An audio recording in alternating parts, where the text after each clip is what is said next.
I honestly think we can learn more from this Broadway musical about Charlie Kirk's killer than we can from the fragments of text that we're allowed to see. Stephen Sondheim's 1989 Assassins explores the lives of 9 men and women who have tried to kill the President of the United States. In the show, through the lens of a bizarro carnival game, or in a recent production through an online chat room, all of the assassins tell you what really went on in their lives while kind of sitting in purgatory together. So you meet Squeaky Fromm, who tried to kill Gerald Ford and was in the Charles Manson cult. And Sam Bike, a failed tire salesman who thought the best way to deal with his troubles was to hijack a 747 and crash it into the White House to kill Richard Nixon. And while there have been many, including myself, that have argued back and forth about whether the shooter was on the right or on the left, the reality is that unlike political violence in general, the vast majority of American assassins do not really fit in one of those categories. Rather than belonging to a particular political movement or group, they usually exhibit something called a political personality. These are people that conflate the very particular things that go on in their personal lives with politics at large in ways that are not entirely rational, but not entirely insane either.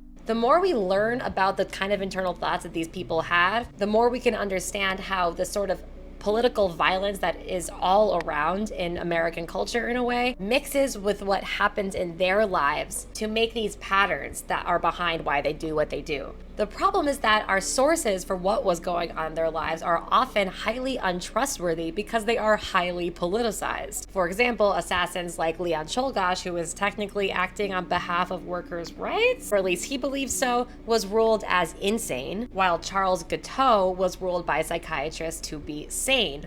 He was not. The type of memes that the assassin of Charlie Kirk was dealing with are not incontrovertible proof that he was specifically a groyper, but that he was around these online subcultures that are basically a mushroom cloud of these types of political personalities. People who are usually deeply lonely, do have issues, problems going on in their lives, and then have these ideas that have a seed of rationality before going off the deep end, basically. To dig in deeper into what this is about, I highly recommend listening or watching the entire show of Assassins, and even better, checking out the book that the show is based on that didn't get any credit for it, which is a whole other thing. Also, I have a 20-minute longer conversation with my fiance where we get deeper into this. He's much more of an expert on these things than I am on my Patreon pay. So help support this channel where we keep trying to uncover all of these types of things, anti-authoritarian, political, art, etc.